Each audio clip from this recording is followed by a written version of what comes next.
Breathing underwater. Can't let you go now. Making it so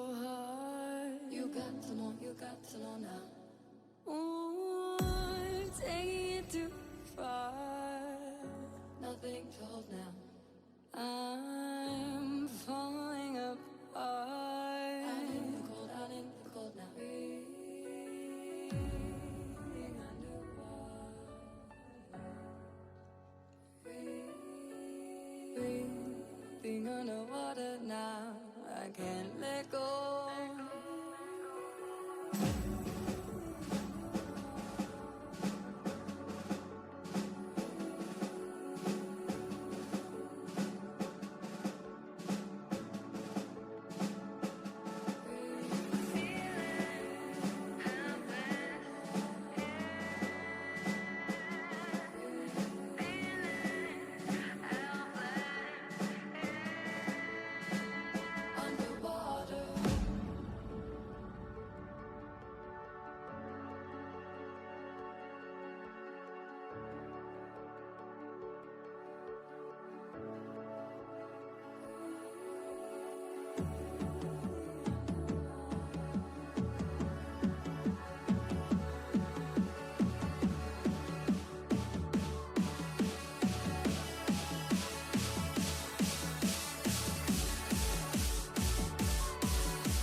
never told you I could give it all away.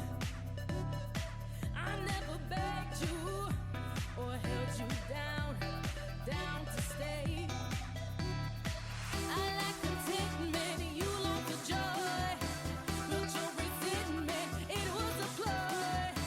I lack contentment, you long for joy. Built your resentment, but it was. Good evening, FDL fans, and welcome to this Memorial Day extravaganza of Rocket League. I am Conway Twitchy. I am joined here by Ken. Ken, how you doing? I am doing lovely on this Sunday evening. So excited to watch the Unicorns and Griffins. Master League gameplay. We're in for a real treat. We're going to see some high-level gameplay out of these two teams. We have the Unicorns, looking for their first win of the season still. And the Griffins, 3-1, so, a little bit of an underdog story for the Unicorns. I'm putting my money on them. They'll be running, I believe, their reserve lineup, but we will see. Absolutely. That sounds great. I'm excited to get this going. Everybody is in the lobby. Everybody's going to get joined up here in a second.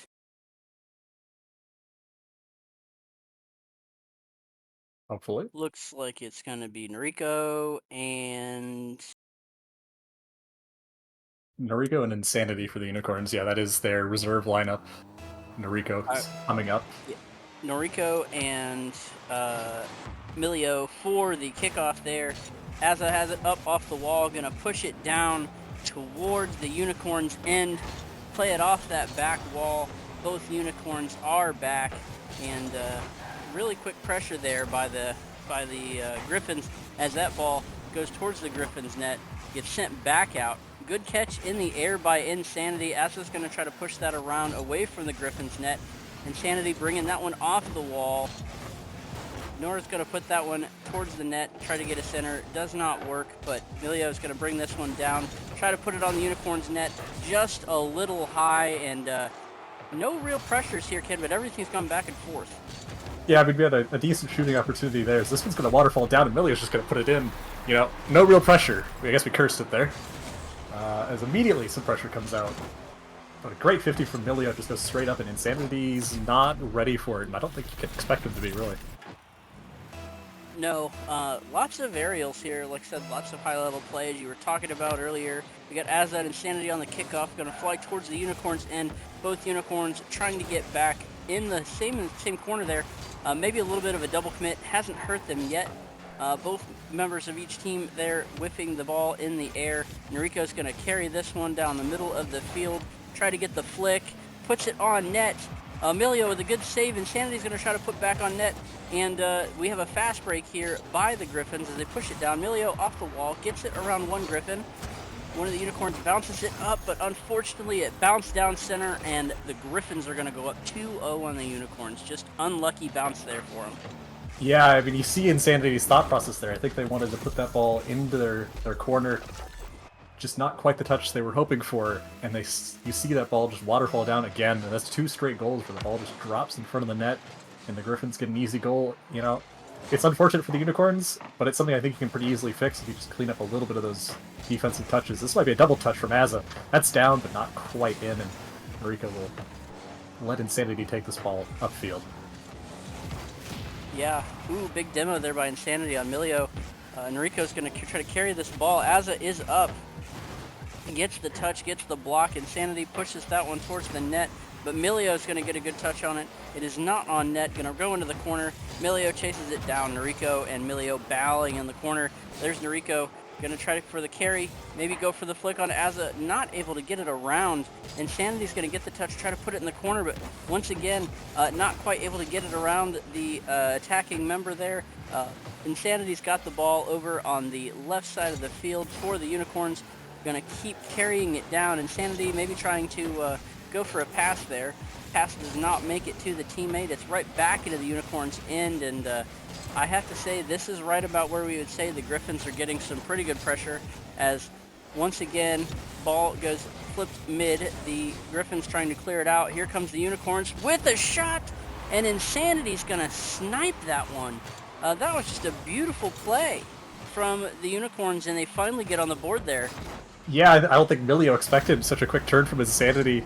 You know, you see both Griffins on boost there on the kick on that play, and Insanity just splits it right between them, right into the net, and brings them one goal closer to tying it up. And you know, I really was impressed by what I saw last week out of the Unicorns. They may have lost in Game 5, but they destroyed the Huskies in 2 of those 5 games, and it really could have been anyone's series. Noriko, not off the bar, and that's a real tough one. That was a great opportunity for the Unicorns, and they need to convert those, I think.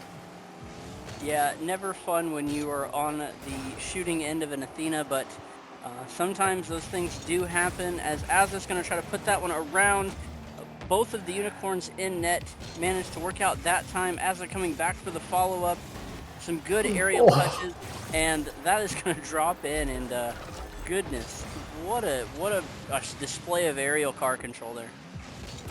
Yeah, the Unicorns had no boost that entire sequence. Azza's in the air, and there's nothing they can do. Once Azza has that ball and you have no boost, Azza has complete control for that bump. That bump was just mean, and that's a tough goal to deal with just mentally, right? It's a good demo to from Azza, some more physical play, but even more physical plays. Marika gets bumped out, but yeah, it's a really tough one to deal with mentally. Yeah, you're gonna have to try to dig deep and find your way back out. And once again, like I said, Griffins just getting lots of pressure here. Insanity gonna play this one off the wall. Manages to get it around Milio there, but not able to keep the ball. That one's gonna float back on net against the Unicorns. Both Unicorns maybe a little bit far out of the net there. Ball gets around both of them, but safe at the moment. That's going to float down and go in front of the net. Ava probably doesn't have a shot on net. Noriko's going to turn and play this one off the wall.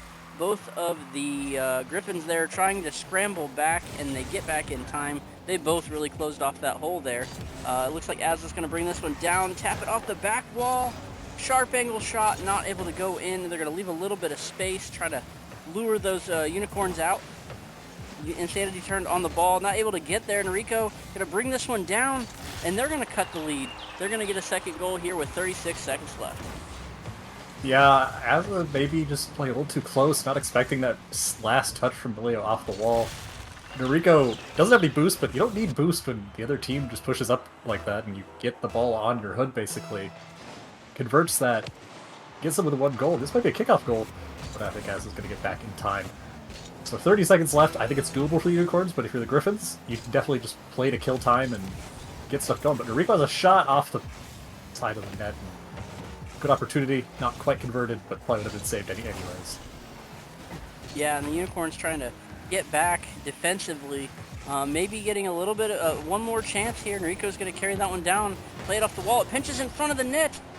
Both of the Griffins attacking that ball, and they're just going to bring it down and try to close this out here. Noriko's got it up, gonna pass to the teammate there, Insanity. Insanity carrying.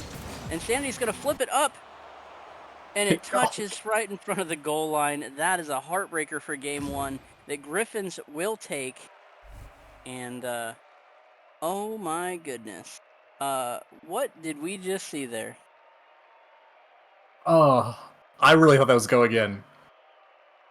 I thought for sure the Unicorns were going to tie that. I mean, they had the bump play. They had the right idea. Noriko going for that bump. It just... I mean, that has to be like an inch maybe away from a goal. That's kind of what I was thinking. Just right there, they got it up, and man, just another degree of elevation, and we're probably looking at OT there. But the Unicorns fought back well, and they were able to keep the Griffins kind of at bay for a good bit. They fought off the pressure, and for this to end up as a one goal game, literally ending on the goal line there, is pretty good. For the Unicorns, I look forward to seeing exactly what they're going to do here as we move into the next match lobby. Yeah, I think both teams saw some encouraging signs in that game. If you're the Unicorns, you know, you take out that first minute or so of gameplay where they just had the 2 shots of waterfall in front of their net. I thought they looked pretty good. I thought they controlled the pace pretty well and were doing a good job of making the Griffins a little uncomfortable on defense. And really, that could have been anyone's game. Especially, I mean, we saw the last attempt off of some really good mechanics just to get that ball downfield. So I think the series will deliver. We might, both teams played 5 games last week. We might see that again. Certainly hope so, but we will see as this ball is really anyone's game, I think, game 2. Yeah, and like we said, just a lot of high-level aerial play here in the Master League. Obviously, why it's called the Master League. That is one of the hardest mechanics to do. You get a good pinch there by the Griffins down. Insanity's going to pop up and catch that one. Milio demos Noriko. That one's going to go back towards the net. Aza with a shot, and Insanity with the last-second flip to cut it off. Noriko's going to have to come out to that. That's a good 50, good challenge. Oh, I thought that was going to go in for the Unicorns. Aza gets the really good save to fight their way back. That ball's going to bounce back out mid. And the Unicorns are putting some stuff on net. And just when I say that, Noriko's going to follow it up, and the Unicorns strike first here. Yeah, we've seen this a couple times where maybe the Griffins just a little bit too pushed up and not expecting, some bounces and some challenges. And the Unicorns get these breakaway goals, and I think that's really a key for them, is getting the Griffins just a little bit out of position, and they can punish so easily. But we've seen a lot of fancy mechanics. Milio's going to pinch that off the ground with the flip reset. Saved away, but it took a lot of attempts. But Insanity has a shot on net, but Milio saves it away. And just back and forth over and over with these two teams so far. Yeah, like you said, just a lot of back and forth. Demo there by Noriko on Milio, and when they were pushing down there, they tried to get that pinch, and they almost double committed, and that was almost kind of dangerous. The Unicorns were able to make an excellent save and fight off those attempts, as Insanity's going to push that one down. Milio's got the ball. Milio gets the demo on Insanity. That one's going to pop towards the net. Aza is there. Insanity's there. Is there anybody going to answer that ball? And Milio able to put that in a very dangerous spot, shooting it towards your own net. Lower levels, maybe not the best call, but it works out there for the Griffins. Yeah, complete faith in your teammate at this rank. You kind of have to believe, and some space here for Aza. He's going to take it off the wall, gets one touch, and gets it into the Unicorn's half, but I don't think it's a touch he's particularly going to be too happy with, as the Unicorn should have a good clear. But we're seeing a lot of physical play out of the Griffins. They're going for a lot of these bumps, a lot of these, just attempts to take the Unicorns out of the play. This one's going to work, no defender back, Noriko out of boost. Aza just slots it in. And these bumps are probably just too much, I think, right now for the Unicorns. You got to figure out a way to play around them. Yeah, physical play, lots of bumping, getting them out of position, and then boost stealing is really the name of the game here, and they've done it well to tie it up here. 2:36, Aza and Noriko on the kickoff there. Ball being played up the wall. Insanity's going to get it. Goes off the ceiling, off the ground. Aza wasn't able to get it there, and it looks like Noriko is going to put that down. Insanity trying to get back, able to get back. It's going to bounce. They really have to make sure that one doesn't go in front of the net. Obviously, that's how 2 of the goals from the Griffins were first game. That one is going to be played off the wall by Aza. Aza tries to catch it. Insanity able to get the clear. Looks like Milio is going to take that one, goes with a catch, and take it down towards the midfield. It's going to end up in the air. Aza's going to carry that one in, and Insanity with a beautiful save there. That was almost out of nowhere, Randy Orton RKO style, to get that one and keep it out of the net. Yeah, still dangerous for the Unicorns, but they survive there. But you gotta have trust, but you also gotta recognize when your teammate might be beat. Good job from Insanity there to realize. Noriko no boost, but manages to get the dead ball 50 in front of his net, save it again, and the Unicorns hanging on for dear life here as the game's still tied, but not for long. As going to put that ball on. Yeah, that one just popped up. Yeah, Insanity goes for this. They do like a little dolphin move there, tried to maybe give it a little bit more space. Aza wasn't fooled and puts that on the net. And the Griffins here up 1 goal with 1:24 left. Looks like we got Aza and Noriko on the kickoff. Ball floats up. Milio's got it. Going to push into the Unicorns' corner with an excellent pinch off the ground. Noriko's going to try to bring that out, but Aza gets there quick. Very quick. These 2 teams are turning on these balls fairly fast. Not the kind of stuff that I'm used to seeing for sure. Emilio there is going to try to make a block on the ball. Aza's going to bring that over. Noriko trying to cut off Aza and does. It's going to bounce back into the Griffin zone. And the Unicorns are getting a little bit of pressure here. They're just going to have to finish something. Yeah, I mean, good attempt there.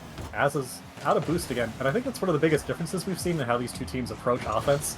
We're seeing a lot more boost starving and bumping and just making defenses uncomfortable out of the Griffins, while the Unicorns are definitely playing a little bit, I would say more for those longer shots. But Noriko's gonna control that ball and slot it in, and that's 2-2 tie. 20 seconds left. I did not expect this ball to go in, but I think Noriko just a little bit of mind games. Good catch. He has a great catch, great fake, and I love ground dribble fake outs, and so that one is going to be up there as a really good one in my book. 28 seconds left. Insanity and Noriko there with the ball, able to get it, try to get it around Milio, and I don't know what happened there. Their breakdown for the Griffins, but almost worked out in the Unicorns' favor. Aza and Insanity going to get the 50 here. This is going to fly back towards the Griffins, and Milio is going to put that ball down. It goes right to Insanity. It's going to fall down. It looks like both the Griffins are back. Noriko's going to make that save. Got to get that ball out if you're a Unicorn. That ball goes to the corner. Noriko's got it up in the air, puts it towards the net. It bounces out, bounces off, and we go to overtime in game 2. Yeah, great opportunity for the Griffins, but even better defense from the Unicorns keeps that ball from going in. Gets us to overtime where anything can happen. And I think all it takes is one good breakaway for the Unicorns, but the Griffins have just looked so good controlling the pace on offense and making the Unicorns play their game that I think it might be tough. Azaz might have a shot here, but both Unicorns up on the back wall already. Waterfall's down, but Milio doesn't put a shot on net. And Unicorns breathe a sigh of relief there. I think that was a dangerous spot for them to be in, as a little miscommunication might buy some space for the Unicorns. Azaz going to 50 that down. Milio with a touch, off the ceiling. Fakes out one, Insanity has to make a touch here. He does. And a bump play is going to be enough to relieve enough pressure, and the Unicorns should have a clear here, assuming they can get to this ball. Yeah, that was a really heads-up play there by Insanity, and Emilio puts that one in with the double touch. It looks like the Griffins have figured out that just going directly at the net is not necessarily going to get them the goals they're looking for, and once again we end at 3-2. This one manages to go to overtime, but both of these teams are very evenly matched, even though the series score may not show it. 2-0 Griffins at the moment. Yeah, I mean, I said Unicorns had a shot at a clear there. They didn't get it. Paid for it pretty much immediately. I mean, again, really close game from both teams. And the Griffins, it really comes down to their ability to just boost starve. We're seeing the Unicorns so many times having to make these challenges they don't really want to. I think that second goal for the Griffins really came down to just forcing awkward touches, because they don't have enough boost. And really controlled, methodical gameplay from the Griffins. We've seen some mechanics from them, we've seen the flip resets, but a lot of it is just smart play, being in the right place at the right time. And it's really impressive from them. I mean, their defense looks solid. Both teams, honestly, look pretty good on defense in terms of, making the saves, but just the way they're able to relieve the pressure and then turn it immediately into something on offense. It's tough for the Unicorns in this series. Yeah, both teams there, 9 shots, both teams 6 saves. Like, that is probably the epitome of evenly matched, as we talked about before. Unicorns Griffins going to jump right in for game 3. Unicorns back against the wall. How are they going to respond to this one? Yeah, we'll have to see. Insanity and Az on the kickoff. And I want to say the Unicorns could get this at least to a game 4. It feels like a series where they should be able to win a game just with how they've played. But then again, I mean, the Griffins have won the first 2 in, ways that feel sustainable. It's not like they're stealing games off this Unicorns team. They are earning these wins. So it will be hard to tell. That's a shot on net, but saved it by Noriko. But it's a tough one. This ball's going to bounce into mid, but I think Insanity's going to have a shot. I completely misread what was happening there. I really thought somebody was going to get to that ball. Oh, as I had no boost, that's why. Yeah, that definitely shows up there at the end. Aza looked like they were in position there. Everybody was kind of making a play on the ball, and yeah, the Unicorns once again scored pretty early. We're gonna have to see how they can answer here. Ball stays in their end. Aza has a shot on net, and Aza's gonna get there. It ended up being an open net, even though their own teammate was in there. Looked like maybe they were gonna try to steal that goal, but they answer really quickly, and that's exactly what it takes to win games here, especially at this level of competition. Blow for blow, fight for fight, and that's exactly what you want to see. So Noriko's going to take that one off the kickoff there. Insanity's going to go up and challenge. That one's going to bounce down towards the net, and still no defender there for the Unicorns. The defense that we talked about, just breaking down before our eyes here in about less than 30 seconds. Yeah, I mean, it's really just off kickoff. They're, not getting the boost they need to get back. And the Griffins are putting out just great shots immediately, and we might see it again here, but I think a good touch from Noriko should. That was real close. That was entirely too close for the Unicorns' liking, I'd say. They almost proved me wrong yet again, but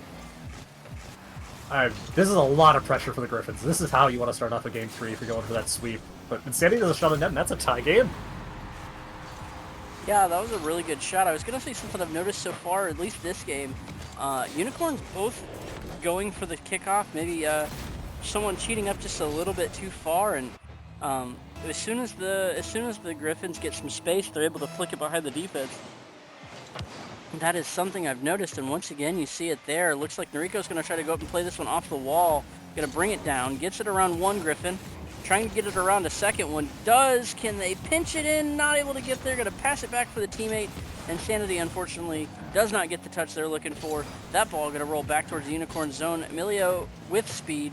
Insanity is going to stop it, and it's stuck right in front of the net. Not a place you want to be with Emilio bearing down on you. Emilio is going to put that one back in the center. Insanity challenges the ball. Also puts that right off the crossbar, and Noriko tries to go for the fake. Insanity's there, but puts it just a little too far to the right. Not able to get anything on. Emilio goes for the double touch again. Not able to get that one, and the shooting here, everybody's getting to the net, but nobody has been able to finish in the last 45 seconds or so. Yeah, I mean, a lot of it's just the defense being in the right spot, forcing some shots that you wouldn't necessarily want to go for.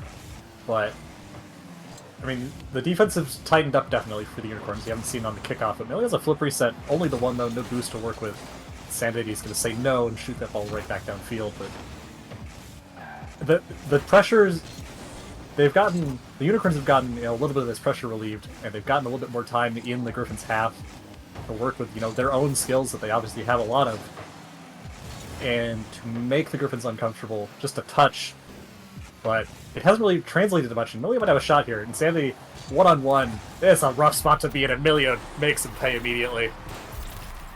Yeah, that fake was just a beautiful one, Instead of rushing it like we see a lot of people do, just a little bit of a drift move there, and Insanity pushes out, and unfortunately, the ball goes around him. Just an excellent play there by the Griffins, like you said. And it looks like it's going to be Insanity, and as on the kickoff, that ball ends up in the Unicorn zone again. Excuse me. As they're pushing down there, Noriko's got it. Aza is there, but Noriko takes it right off their nose, right off the head of Aza. That ball's going to bounce up. Insanity challenging, really good against Milio, but not able to get anything going there. That one's going to bounce out, could bounce center. Aza's going to get the ball, try to tip it back to Milio. Milio is there, dragging Insanity out of position. Insanity able to challenge Milio there, but it looked like Noriko kind of turned away from that ball when they would have had a chance to get it there. As Insanity once again bringing it down, 1:35 left, and as the seconds tick off the clock, the Unicorns' chance to win this game is slowly but surely clicking away. Yeah, I mean, still plenty of time, only a single goal deficit. And we've seen that they can turn it on pretty immediately. This ball, they might have a shot here. Noriko can drop this down, gets a good pass, Insanity's there, and that's going to be a goal, Like we said, anything can happen, they can turn it on at any moment, and they're going to tie this game up again, and, I mean, the Unicorns, they're fighting. They may not have a win yet in this series, but they are making the Griffins work real hard for this. Absolutely they are. And that's exactly what this is the kind of fight that you like to see. You're not giving up, and you're not giving up a lot of goals. And 3 goals has pretty much been the max anybody has scored in this series. Aza's gonna take this down and answer, and that's a tough one for the Unicorns there because, like I said, the Griffins have pretty much just been able to score at will, and the Unicorns are fighting, blow for blow to keep in this one. Yeah, I didn't see what happened to Insanity there. He saw him, you know, sliding across the goal line. Might have gotten caught on the post. Not sure. A lot of pressure just to get to that ball.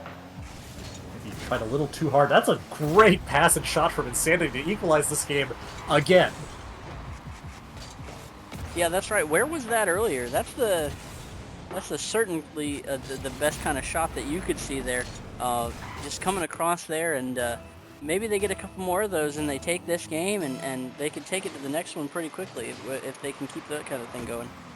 Yeah, I mean, As- that was an 85-mile-an-hour shot off of a great pass from Noriko, but this is a shot on net just off the crossbar. And really, a good opportunity. The Griffins still keeping the pressure on even after they give up these equalizing goals and really making the Unicorns, there's a shot, and again, just back and forth. 30 seconds left. The Unicorns probably can come back. We've seen them do it. But they're always on the back foot, it feels like. They're never the ones leading these charges and getting these leads and making the Griffins work for things. yeah, and that can be frustrating, especially knowing as strong as they've been. That one's going to go forwards. Milio's got the ball, going to fight it against Noriko. I was going to say something that I noticed there is every time the Unicorns get the ball, maybe they don't play it as close to play it as close as the Griffins do. Unicorns maybe getting a little bit more booming on it, and every time that happens, the Griffins just able to carry it closer and get it around them, as we see exactly right there. Um, the booming ball by the Unicorns gets intercepted by Aza, and Aza's going to put that one in. 10 seconds left, 2-goal deficit. This one is all but over here for the Unicorns. Yeah, absolutely. I think, a really good showing for the Unicorns, but this Griffins team, I think there's a reason they were 3-1 heading into this series, and there's a reason they're leaving it 4-1. It's because they just continue to get pressure and create opportunities for themselves. And that was a rough thing for the Unicorns to not pick up a win in that series, but just too well played by the Griffins. Yeah, absolutely, and they just played just so close. This is probably twice the amount of goals we've seen scored in any of the other 2 games, so um, they really just turned it up. As we're going to try to looks like Milio is going to come in and give us an interview here. Just an excellent series there. Ended a little bit sooner than we were hoping, but very, very closely matched the entire time. Absolutely. And I mean, just the Griffins looked so good in the air, on the ground, so many different ways for them to score. As I believe we will attempt to get Milio in here. See him in the Discord. We'll just have to drag him in. Yeah, But production's working on that. But as you were saying, they just kind of dominated every phase, and I don't know that they went 100% until maybe that third game. We could see where they were making moves and doing everything they need to do. As we are joined in the booth by Milio. Milio, welcome and congratulations on your Hello. victory. Thank you. yeah, that was Appreciate quite it. a showing from you guys. Yeah, my goal is to just let Azza do everything because I'm not even home right now. I'm playing on my cousin's computer, and playing over Wi-Fi is not the greatest experience. All right, the legend Well, grows. Playing over Wi-Fi and not your own computer, and you play like that. That's pretty good. Thank you. yeah, that's just a magnificent showing. We know that those games were really close. What were you thinking there at the end of game one when that ball hit the goalpost there? It looked like they were going to take you to OT. Um, as soon as he flicked it, I knew it was hitting the ground, so I started laughing. But right before that, I got pretty worried. I was like, because I'm not trying to drop a game on stream. I can understand that, and We noticed. Was there anything, any adaptations, any changes that you made between game 2 and 3 to kind of really put that one away? Because I mean, you scored twice as many goals in that game as you had the previous two. Anything you changed? Um, me, I just kind of sat back more and just had it as I just play more offense, play more aggressive to just use all the space because they were sitting back and both were able to wait at one time, and it was just really easy for them to just get a soft touch and shoot it. Happened a few times that last game. Definitely. Yeah, For me, you're now sitting at 4-1 on the season, I believe. If I can do math correctly, I can. That is cool. Any matchup you're looking forward to for the rest of the season? Anyone you're eyeing as somebody you might be tough to take down in this league? I believe it was the God, who was it? It was the Eagles. I believe I lost to in like the tournament with Laggy Puppy. So I'd like to play them with Azza in the playoffs. But other than that, not I'm not looking. Well, I wouldn't say I'm not looking forward to, but I'm not overly excited about any match until that match. Fair enough. yeah. Well, I don't have any questions. Ken, do you have anything else? That's all I got. Awesome. Well, we appreciate it. We'll give you a second here. If there's any shout outs you want to make, the floor is yours. Uh, Shout out Azza for carrying me in Game 3. My cousin flooding me his computer, and my uncle who was watching downstairs. Beautiful, beautiful, beautiful. Well, we appreciate you and congratulations to you. We are going to take Thank a you, thank short you. break. We're going to take a short break here, and we will be right back at the top of the hour for another wonderful matchup.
dancing in the shadows, waiting for new light, being with you. And this new sunrise is upon us. A new sunrise is all we need. New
Breathing underwater.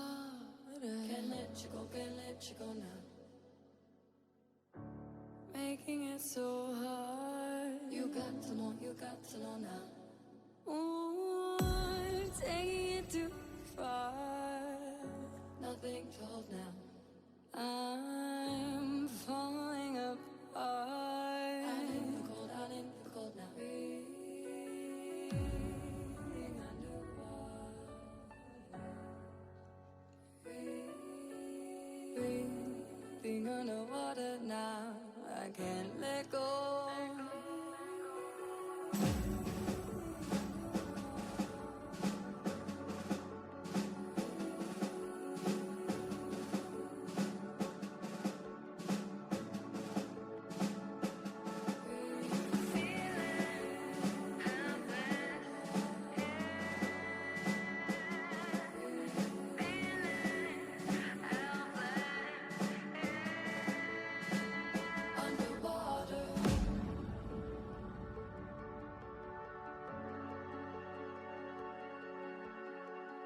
Good evening, FDL, and welcome back for the second match of the night. We have the Origin Lobsters, and I don't remember who the other team is off the top of my head, but I am joined here by Awesome Bill. Awesome Bill, how you doing tonight? I'm doing really good, and that's Griffins. It's Lobsters versus Griffins tonight on Origin League. It's so easy to slip up on those. I'm having a fantastic night. Really excited to call some games. Got a nice Origin League matchup here. Both teams in a solid position in the standings, so I think we're gonna get a nice close match tonight. Yeah, I agree. So let's get these folks started here. My brain said Griffins, but I didn't want to say Griffins because I had just called Griffins in the last match, so I didn't want to say the wrong thing there. But we're getting everybody in here. We got KG Fan and Moosey for the Lobsters, and Fritzen and NR Saucy for the Griffins. And here we go. It's going to be Moosey and Saucy on the kickoff. Ball floats up into the midfield. It's going to get tagged by a Lobster. Fritzen there to send it back towards the mid. It's going to bounce around off the wall. Fritzen going to go up and try to push on that. It's going to go up. Lobsters are going to send it the other way. It's going to float down in front of the net. Maybe a little bit of a mistouch there by the Lobsters. Ball falls down, and no real pressures happening just this second there, Bill. Yeah, there's a little bit of a feeling out, I think, going on so far, and maybe not so much. Oh, wide touch there from Fritzen, but I think both teams are getting a little bit of a rhythm. I know Lobsters, for the people watching at home, Lobsters right now are playing a reserve player in Moosey RL, so that's obviously not a lineup you're necessarily out there practicing with all the time when you got a reserve player on your team, as everyone knows. But KG Fan, big goal there to make the point to me that it does not matter. That's right. Lobsters come out striking first, 55 seconds in, and ball kind of bounced around. A lot of midfield play. KG Fan able to get this one, sends it back in. Fritzen gonna try to turn on that, gets it over Moosey. Saucy's gonna go up, gets the ball over KG Fan, gonna go into the Lobsters end. Moosey with a good demo there on Saucy. That ball's gonna flick out towards the middle. KG Fan gonna let it bounce off the wall. Gonna bring it back down towards the net. Gonna get it around Saucy, but Fritzen able to send it back down the other way. Gonna play it off the back wall. Moosey gets a good touch. It's gonna bounce out around Fritzen. A little bit of a 50 there. KG Fan sends it into the corner of the Griffins end. Gonna try to pop it out, I think, for Moosey, and not able to get it there, but it's gonna stay in the Griffin zone. Played up off the wall. There's a tap there by the Griffins, but it goes right down to KG Fan. KG Fan going to put that one off the wall. Moosey trying to take a shot, not able to get it into the net, but the Lobsters here are being very, very vicious, as Moosey going to catch that one and just bump it in around the defense. Probably not the shot they were looking for, but it works in the end. Yeah, absolutely. I mean, sometimes you got to get those 50s. Sometimes you got to just, drive at it, throw them off, and I really love the Lobsters' positioning so far in this match. Everything leading up to that goal, they had fantastic spacing. They knew when to play the ball, when to stay back on D, and when maybe you don't get to play quite as much with like a reserve type player versus a main player. That kind of smart play is what's going to give you a chance to win and a chance to start creating some rhythm as a team. So I really like what I've seen from Lobsters, even though we did just see Griffins take that first goal. Yeah, they left the ball got popped up. Looks like maybe the Lobsters just a little too far forward. Griffins able to take it a fast break back and get it in there. And looks like both teams are going to start back on the goal line. We'll see who takes the kickoff for each. It's going to be Saucy and KG Fan.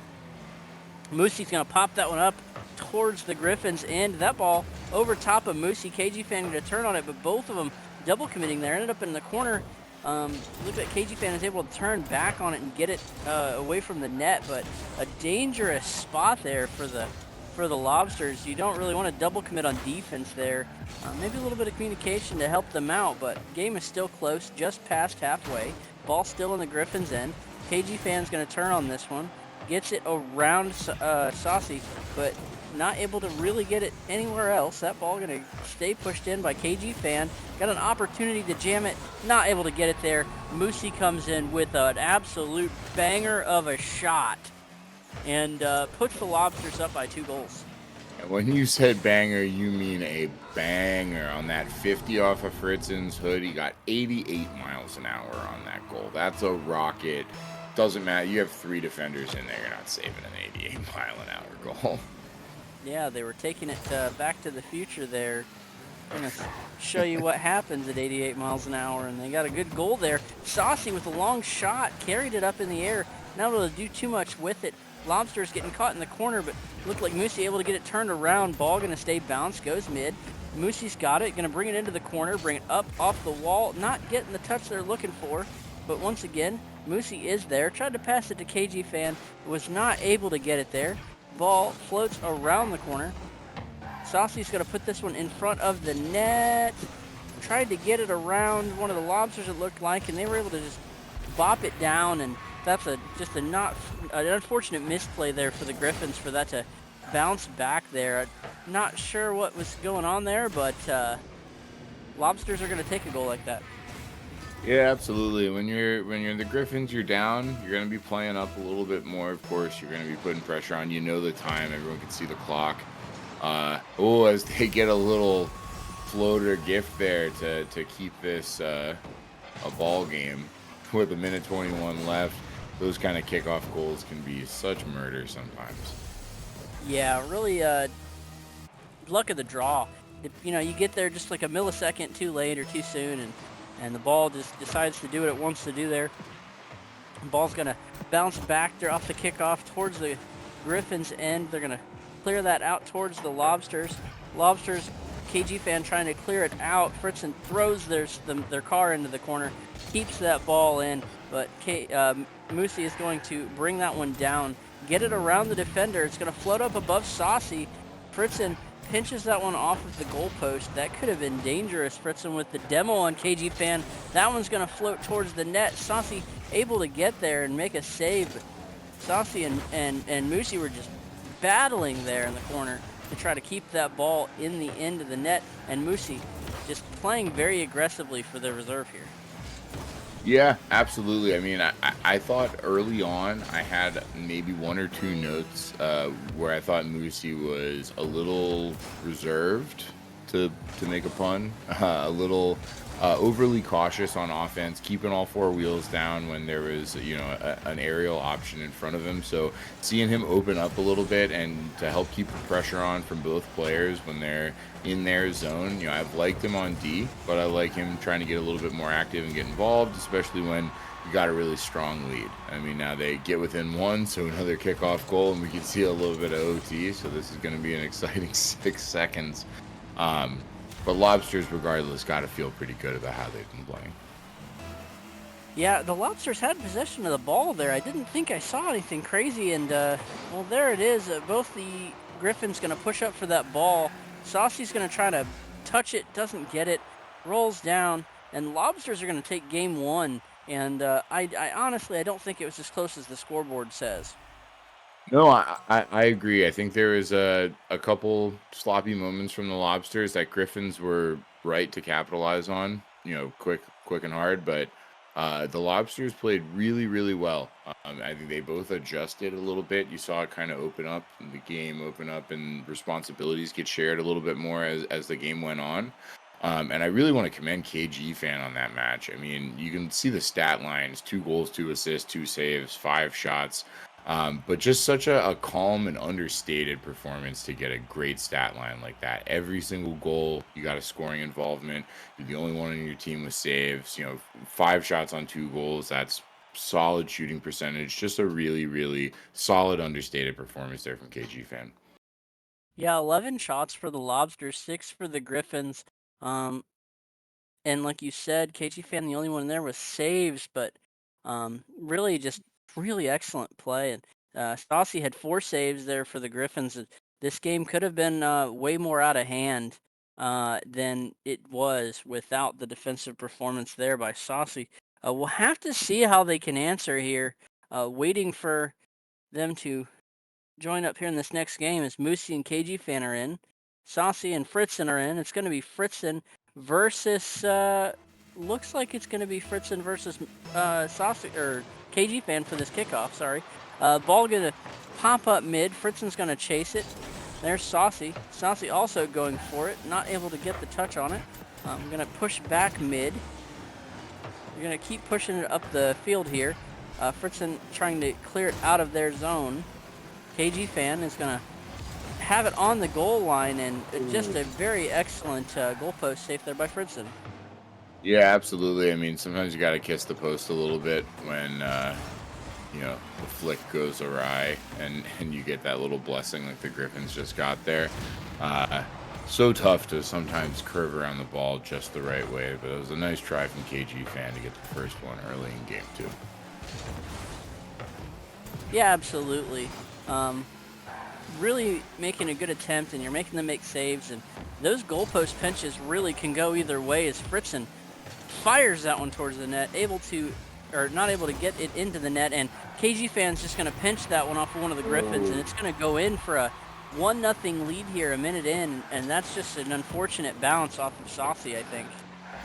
Yeah, that's tough. I mean, you know, if you're Fritzen, you're looking at that. You feel really confident going in the corner for boost, but then that's going to really sting when, you know, you felt a foot or two away from a solid save off a 50 that, you know, we all hit confidently and we all miss probably in equal ratios. Yeah, I think maybe you elevate that one and it works out in your favor and does what you want, but unfortunately just bounces right back down off the hood, and good positioning by KG Fan to get that bounce. This thing bounces up. Saucy's going to try to play that one off the ceiling. Not able to get there. Saucy definitely being aggressive with some of the moves, but they're not necessarily going the way they're looking for. Fritzen had another opportunity there too, and it doesn't quite go in. Saucy going to put that one in front of the net. Moosey's going to carry this one down. Fritzen is back, but Fritzen just backwards, not able to make the save, and Lobsters going to go up 2-0. Yeah, I mean, and Moosey's making a fantastic case for themselves. I mean, they're not a super high salary. This would be a C lineup on just about any team in Origin League, and there's some fantastic plays coming out of Moosey right now. That was such a lovely carry there. Yeah, we all love a good ground carry in this match. Looks like it's going to bounce down. Is KG Fan going to get another one? He is. And the Lobsters are just pouring it on. Pouring on the hot water. Yeah, this is probably not what the Griffins necessarily expected. They're getting their chances, but Lobsters getting the same chances and really, really making them count. We are looking at a kind of similar shot ratio across the two teams that we saw in game 1 as well, and maybe even a rougher outcome. Oh, Saucy's so close. Fritzen finishes it up. Okay, I was going to say Griffins need this moment to get on the board, and that's exactly what they do there. Really similar stat lines on the saves and shots so far, so Griffins got to feel good about their chances with more than half the game left. Yeah, exactly. 246, you know, you're only down 2. You've been able to score fairly well, just waiting for them to make a mistake, and you absolutely have to capitalize on it. Fritzen's going to bounce one of the Lobsters there, shoot him off into space, so to speak, as that one's going to push back towards the net. Moosey trying to make a maneuver, but Saucy was able to keep that one going. That's going to float down and get touched by Moosey, and Moosey seems to just basically be everywhere this match. Moosey is all over. Full 200-foot player right now, getting really great clears, really authentic hard challenges, but man, you gotta give it up to KG Fan for that bump there. Fritzen has that all day without that bump, and KG came in exactly at the right time. You know, let Moosey follow, knock the goalie out. It doesn't matter. Let him get an easy, soft shot from on high, going right in. Yeah, and that one's going to roll down. Lobster's just not able to do anything there. Fritzen with the long shot off the side of the nose. Saucy followed it up. As they were coming across, they I almost want to say they got a little bit lucky because that almost got blocked by Saucy, and I've definitely been in that position where I was just rotating across and blocked a teammate's shot, and that is not a good feeling, but they cut it back to 2, and way to answer there by the Griffins, but looked like Moosey was there trying to give that one a little aerial touch to push it in. Saucy and KG Fan are going to play in the corner, get a little bit of a duel there going on. Saucy tries to bounce that one off the goalpost for a save and not able to do it, and the Lobsters are going to push their lead back to 3, but these Griffins are not giving up. No, they're absolutely not giving up. Fritzen is on a mission right now. You know, we got about 2 minutes left, down 3, so it's a tough prospect, but tougher prospect is coming back with a reverse sweep, so I expect to see them giving it their all for the rest of this. And the offense is really on the level. I mean, like, Lobsters aren't getting a crazy number of saves. They both have the same number of shots, just about. You know, that's a lot of posts. If they can get a little bit more luck on the shots, this could be a tie game easily.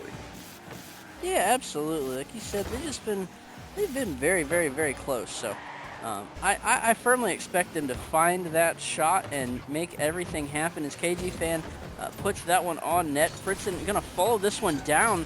Only got one person to beat, and unfortunately they don't get that done. KG Fan's gonna send that one down. Fritzen tries to get the touch on it, just a little bit of a whiff, and KG Fan's gonna dunk down in for the 4th goal of the match. Absolutely. 4 goals on 66% shooting. Just a fantastic, another, I think, a little bit understated performance from KG Fan. You know, and with some big bump assists and some really strong play outside of those goals. Really been driving the team here for the Lobsters and making it look easy. Yeah, and we know the Lobsters can be tough. Many of the years past, they always managed to put together a good team. Shout out to Torsten there. Saucy's going to push that one down towards the net. KG Fan, maybe a little bit of a touch. Saucy's going to get the demo. Going to get that one over Moosey, and Fritzen, unfortunately, just got absolutely blasted, but Saucy with a really tight angle shot. That was a beauty. Too bad it couldn't have happened a little earlier in the match, but Saucy coming out, is getting one right off the corner of the car, sharp angle, and puts it dead center.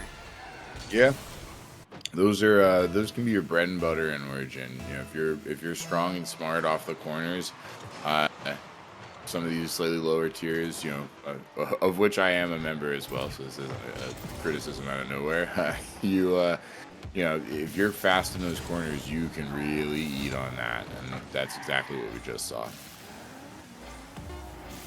Yeah, those corner plays can definitely be either make or break in Origin League. If you get in there and you play them too aggressively, and Saucy's going to put this one in right there at the end, 2 seconds left. Probably not a whole lot you're going to be able to do there, but trying to make this one very, very, very close, as we were talking about. Yeah, absolutely. I mean, you got to make a statement sometimes, and I think, you know, when you're coming down, like, 20 seconds ago, this was a 6-2 game. That was a 6-4 game. If you're looking at the stat sheet, it tells a very different story. You know, even if you're slamming a couple on when they're up at the end, it's saying, hey, we're not out of this, and it is not about to be easy. So, you know, reverse sweep is not easy at all. I think I said that earlier, but Griffins at least trying to show there, like, hey, that's what we're going for. Yeah, absolutely. And what I was going to say when I was talking to the corners, those quarter plays can be make or break in Origin. You know, if you get too aggressive in there and you get out of position, it's not a good place to be. But if you can get that balance and you read it and you make that shot that we saw them make, you know, that's helpful. Especially the way that Saucy put that in there. You know, you put it in a place where a defender may not necessarily get to it, but. Lobsters coming out strong. Griffins came on strong there at the end. I'm interested to see how Game 3 goes. Griffins have a little bit to clean up and not give Lobsters the openings that they have been, but I feel like this is going to work out really, really good, and we may end up having a series here. Yeah, I agree. I think that there's not too much that Griffins really need to do different to really get things going here. Um, I think midfield play and making sure when you've got a man up that if you're the man back, you can see where that ball's coming in. That really matters. And if they can make that a bit of an adjustment to play a little bit smarter there, have their second man, ready to retreat as much as ready to attack. They've been playing really, really smart on D when they're getting heavy pressure, and I think that they have a real chance to shut Lobsters down if they can make those kinds of adjustments. Absolutely, I agree. Looks like we're gonna get everybody going here. Pop in there. Looks like it's gonna be Saucy and Moosey here on the kickoff, directly in front of one another. Those are always the best ones to take. That one's gonna fly over into the Lobsters' end. Fritzen, maybe a little bit of a pre-jump there, not able to get the touch they were looking for. Saucy tries to get the flip. Fritzen is there, and is that it looked like an own goal there by That was KG fan, coming maybe? out. Yep, you are 100% correct. That was coming out, and KG said, "Nah, you know what? I thought that was a good shot. Y'all deserved it." It's always fun when you can own goal, and I count those myself, honestly, A goal is a goal. Scoring in Rocket League is not necessarily easy, and this ball is going to float over into the Griffins' end. Moosey going to touch it. Fritzen's going to try to carry that down, gets it over KG fan. Moosey's going to turn on this, but trying to be careful enough not to knock it into their own net as Fritzen is up. Fritzen's going to play that off the wall. KG fan is there. KG fan is going to send that down to the other end. Try to pinch it around Saucy. Not able to get there. Fritzen very, very good on that battle, on that attack. Saucy going to play this one in the air. Use up all of their boost. Trying to carry that one towards the net. Didn't quite make it there, but I like the enthusiasm. Fritzen's going to send that one back center to Saucy. Saucy gets demoed, but Saucy is going to get the goal from the afterlife.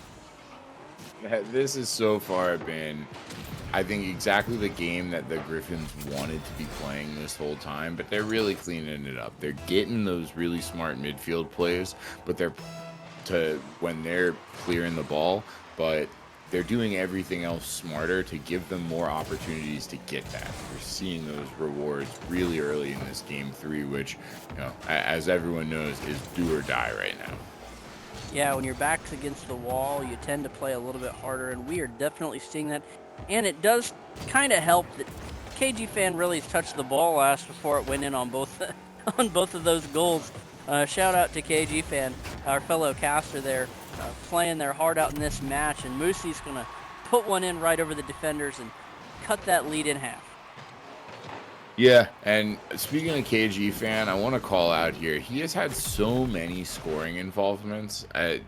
Not like his goal total, especially the last game, has been really solid, but his assists, this isn't necessarily the league where we got a crazy number of assists per game. There's a lot of individual play happening in twos in general, but Origin League as well. And to see him on the scoreboard in that way so consistently, I think that's one of the things that's really helping the Lobsters, take the lead in games 1 and 2 and respond here in game 3.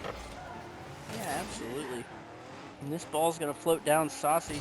Looks like they just caught the nose of their car. We've all been there coming off the wall. Not a fun place to be when the ball bounces harmlessly in front of you. They're going to bounce it down. KG fan is going to try to challenge Saucy. That ball just going to float mid. Saucy with the demo on Moosey. Good push there. Fritzen's going to pop that one out. Saucy not able to get to it before KG fan clears it out. KG's going to push this one down the way. Saucy going to try to carry it out. Not able to get the play off the wall they were looking for. KG fan with the shot, but Fritzen turns that one away. And I like the aggression here by these Griffins. Yeah, absolutely. I mean, they know how slim one goal is. You've seen themselves get some goals to make some way bigger margins, way more interesting in games 1 and 2.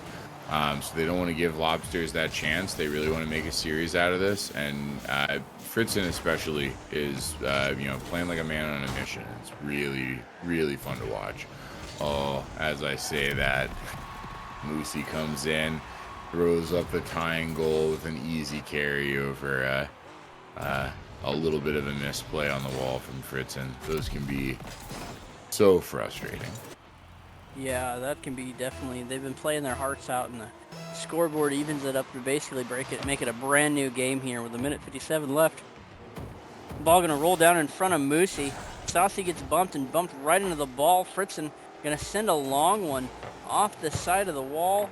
Gonna bump KG Fan. That was a good play. Saucy's gonna try to turn this around the other way, switch the field to put it in soccer terms there. Moosey able to get to it, but underneath the ball, Moosey with a little bit of a whirlwind there. That was a crazy play. If that would have worked out, I probably would have questioned Moosey's origin-ness, because that car control there was absolutely magnificent, and we generally don't see that down here.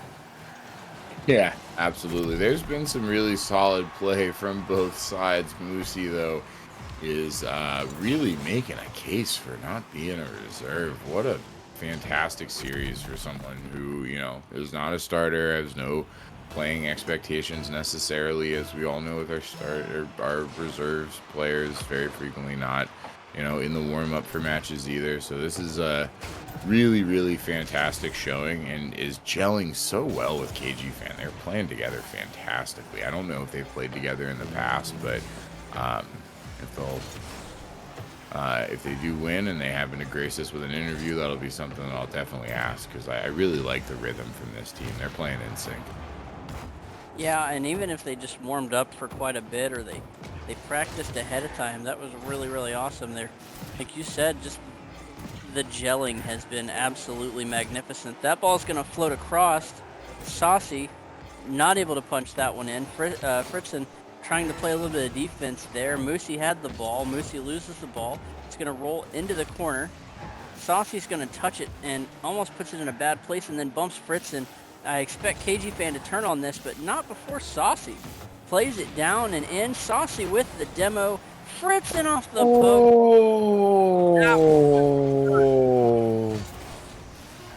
Oh, that is gonna hurt. That Nothing one harder than an open net. Yeah, just a heartbreaker. And Oh, and then KG Fan, I don't even want to call it a dagger. It's a stiletto heel straight through the chest. Just insult to injury. Fritzen just a pixel away from tying it up there, but Lobsters complete the sweep. And that was a phenomenally entertaining Game 3. I don't think a sweep necessarily does justice to some of the stuff that we saw from the Griffins, especially there in Game 3. Yeah, they just played very, very well the entire way through, not giving up. Not giving up at all, and it looks like Lobsters are declining interviews? Lobsters are declining interviews? No, let's see. I asked Oh, interview. yeah, No, no, looks like thank they you, are. but we are good. Well, looks like the Lobsters are not going to come in and answer my questions about whether or not they had played together.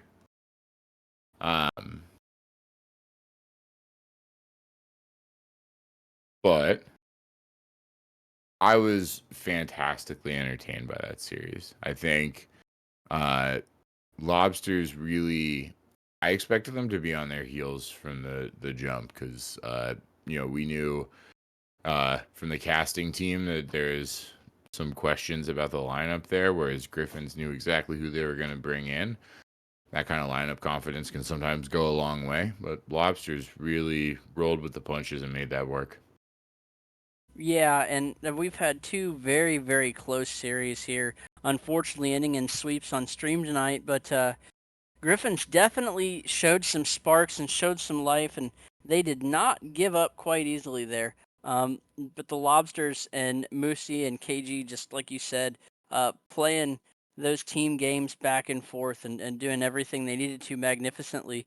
And it looks like we are going to get Moosey in here for an interview. Lovely. Moosey, welcome to the booth, and what a performance by you tonight. Thank you. Thank you. It's a pretty good evening. Pretty good evening for Rocket League. Have you guys played together a bunch or practiced a bunch? I'm going to steal Bill's thunder here and ask that question right off the rip because you two definitely had some really good chemistry. Yeah, we played. We played together quite a bit. Mostly just during practices, but we played together and ranked a little bit off and on here and there. So yeah, we definitely got a little bit of chemistry going. We've been playing together for a couple months now, and his play style is a lot of waiting for the ball to come to him, as as I like to pass. So, and I also make a lot of mistouches. So he's always there waiting to clean up for me. It's just he plays around me very well. He's definitely the MVP of the team tonight. We Yeah, I definitely did. definitely called out after, especially the first game, but I think also maybe the second. He had a very understated way, like you said. He was just waiting and going at the right time. Um, Watching your game tonight, one of the things that I noticed early on in game one, for the first half or so, I noticed you were a little bit more reluctant to kind of get up in the air, kind of go at some of those higher balls quite as hard, and then that really opened up for you towards the end of game one and then into game two and three. So was that just an adjustment, getting more warm, feeling yourself out, or was that something conscious that you said, "Hey, I'm not getting up that high, fast enough. I need to go quicker." A little bit of both. I'll tell on myself a little bit. I came in late, so I have not picked up my controller at all today, and this was just jumping into the matches. So yeah, it during the beginning I was a little bit slower because I was cold, but warming up into the match, just getting the feel for the field and playing with my teammate, just opened my horizons and made my confidence a little bit better. So I started getting up a little bit quicker.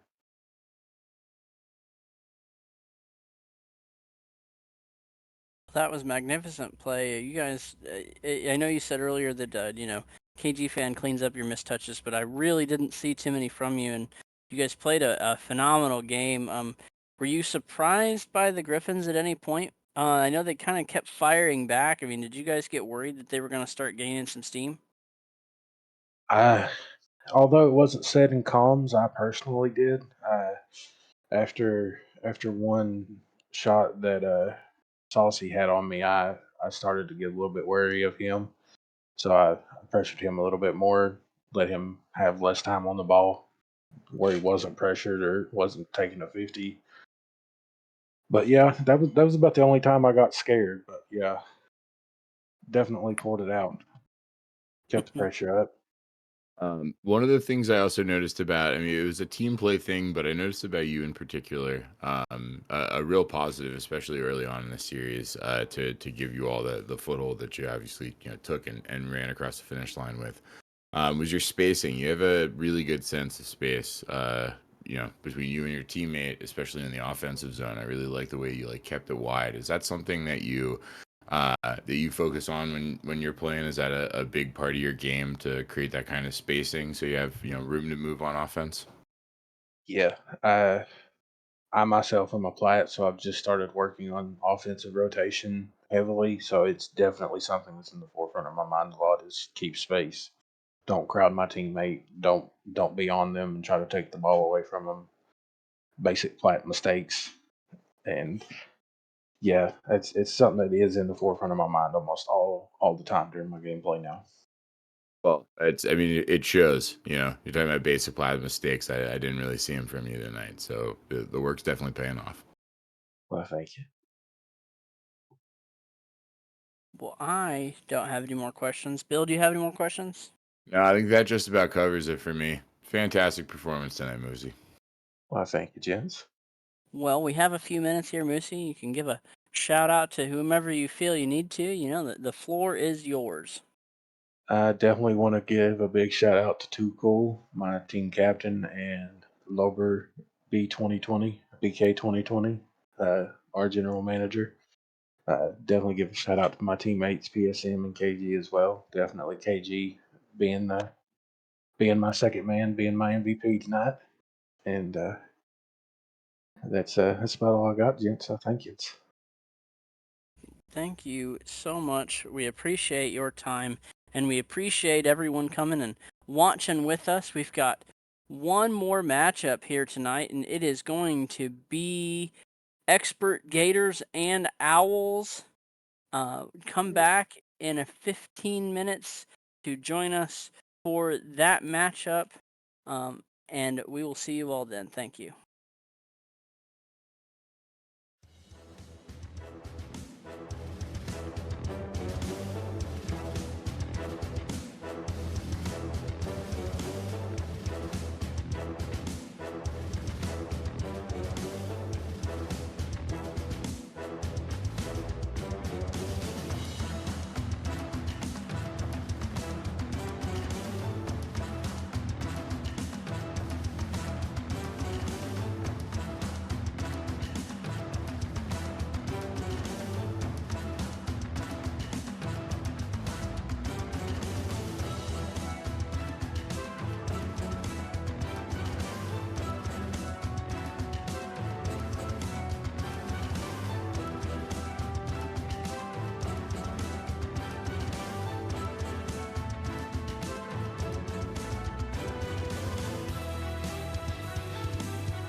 dancing in the shadows, waiting for new light, being with you. And this new sun rises upon us. A new sun rises, all we need.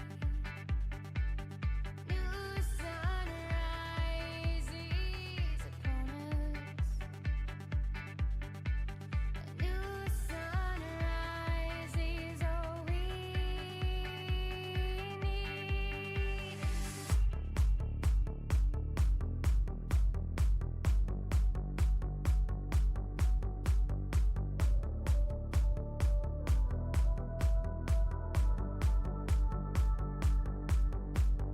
We can take our time now.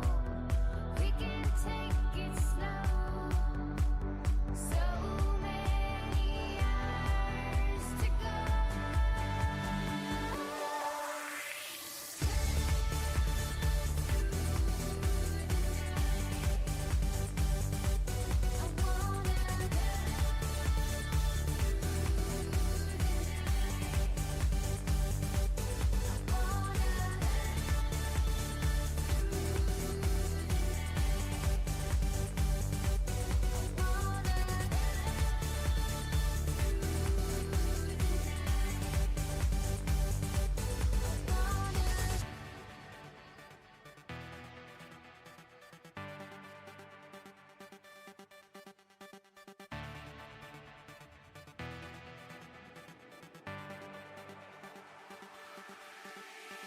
Hanging on the moments, keep the love alive, being with you. And this new sun rises upon us. A new sun rises, all we need. New sun rises upon us. A new sun rises, all we need. Holding for the break of day. Don't look back, it's all the same. So many hours to go. We can take our time now. We can take it slow. So many hours to go.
Hello, FDL. We're back for our final match of the evening on this lovely Sunday. We've got Owls versus Gators in the Expert League.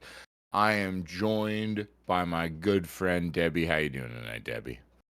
I'm doing fantastic. I've been looking forward to this matchup, mainly because it's an expert league matchup, and I haven't been able to cast one of those. I don't think all season long. So this one being my first one makes me really, real excited, and I get to really enjoy the players of my own league duking it out here on the field.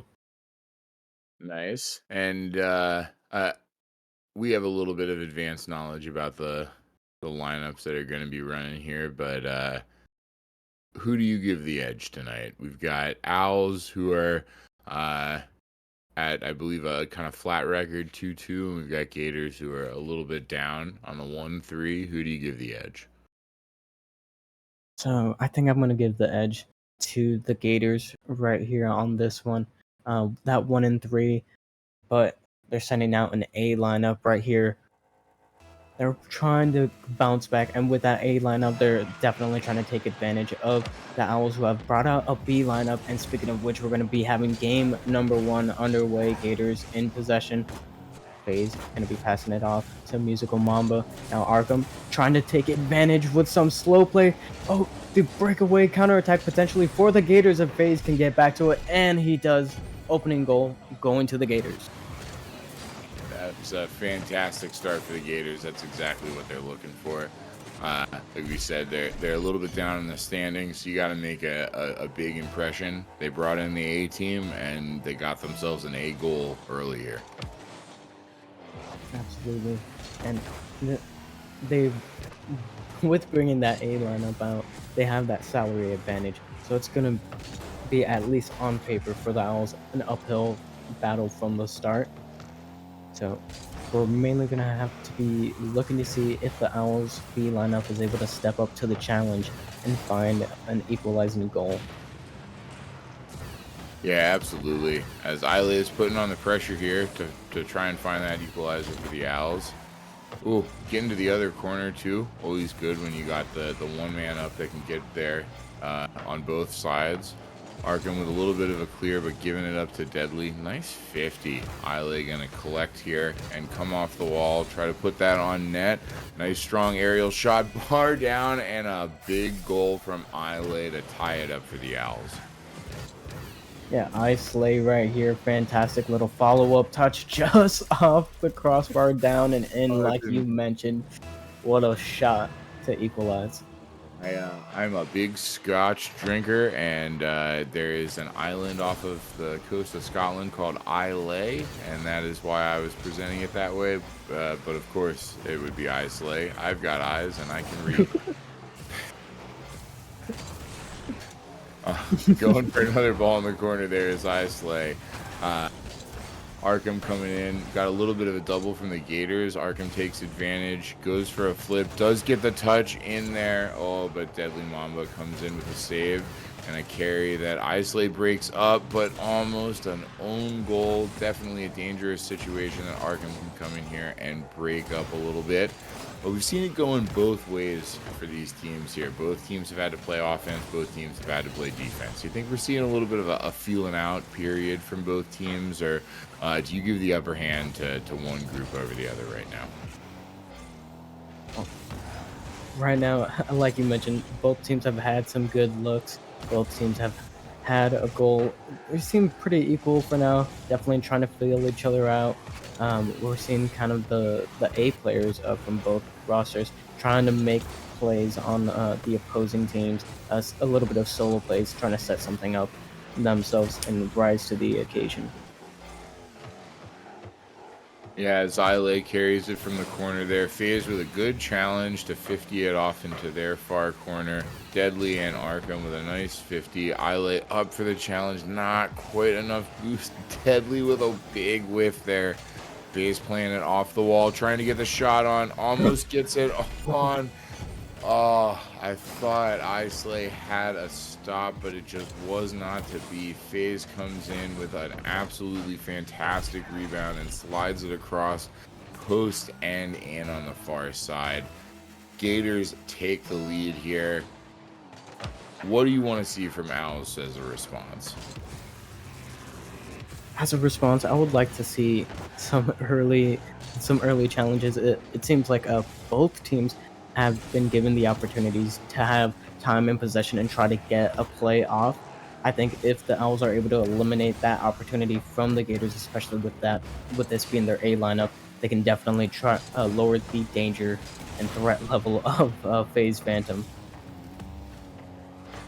Oh, as Deadly puts it just off the post there. I thought they had an open goal, but that post can be a cruel mistress sometimes. Oh, Deadly trying to get one back. Islay with a big save there. Islay has been all over the field so far. Really loving their play. FaZe puts it in the middle, but Arkham is there for the touch. FaZe once again. Deadly trying to carry it up that left wing. They're really favoring that wing for the carry. Arkham comes in, tries for the flick. FaZe with a big save. Puts it down. Islay goes for the boost. Maybe not the best move. And Deadly finishes it off. FaZe has had a scoring involvement in every goal so far. You can really tell they're playing hungry for the win here. Absolutely, that was a fantastic setup, and like you mentioned, I believe that was Slade going for the boost. Unfortunately, just the wrong decision right there, and the Gators ready to pounce. Yeah, absolutely. As we get that 1 minute warning down to the Owls are looking to make some noise. Oh, a little bump in the corner. Not the best defensive rotation there from Owls. Not what you want to see when you're down to the wire here. It's only game one, but gotta still want to make an impact. As Arkham 50s it, gets it to roll around. Islay picks it up. Deadly takes it off him, and a nice pinch off the wall for FaZe to take the shot. Arkham deflects it. I think it was going wide anyway. Wins the 50. Deadly's there to collect, but Islay with a nice challenge. Islay follows into the corner off of Arkham's touch at midfield. Deadly knocks it into the corner. Arkham with a nice carry. Deadly coming in. Arkham can deflect it off, but we've got 10 seconds left, and I just don't think it'll be enough for the Owls here as Gators take game one 3-1. Yeah, and some garbage time maybe result in a goal. No, ball will hit the ground indeed, and like you mentioned, Gators taking game number one. And it looks like we're going to be having a server reset request coming out from the Owls here. So we'll have to get that squared away. Yep. Always fun when we get a little bit of extra time here. What do you think the Owls need to do better? I think I know a couple things I saw, and I know we already talked a little bit about that. The Gators were really taking advantage of every opportunity and were really playing tight. What do you think the Owls can do in game two to make a difference here? So I want to see more of control and possession, drawing out the Gators defenders. I liked how there towards the end we saw a little bit of an extended stay on the Gators' defense, or on the Gators' half, from the Owls, where they were doing quick turns, fast challenges, and preventing the Gators from breaking out of their half truly with that time and control that they were having a little bit earlier in that game. All right, and it looks like our lobby is back up, so we should be getting people to file in here. Yep, we've got just about everyone back in. Amba, FaZe. Looks like we're still waiting on the Owls. So hopefully we should be able to hop into game two here. If you're the Gators, you got to be feeling good about that. That was a really, really strong performance. I wanted to find something, a note, something I think that the Owls could maybe, capitalize on, but they're really tight on both ends. I think they're going to be a bit of a tough team to beat, which is exactly what they want to be right now. Absolutely, and I'd be quite interested to see some bump plays and more scrappy plays going on.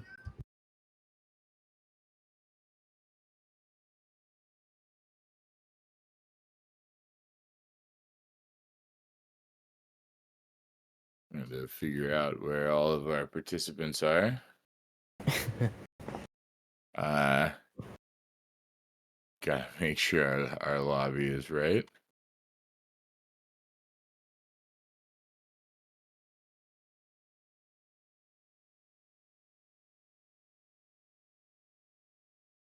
All right, we've got Owls hopping in.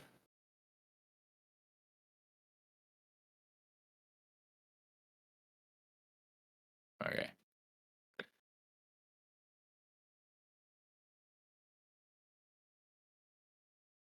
All right. Looks like we've got both teams in. So I think we're going to be able to jump back in.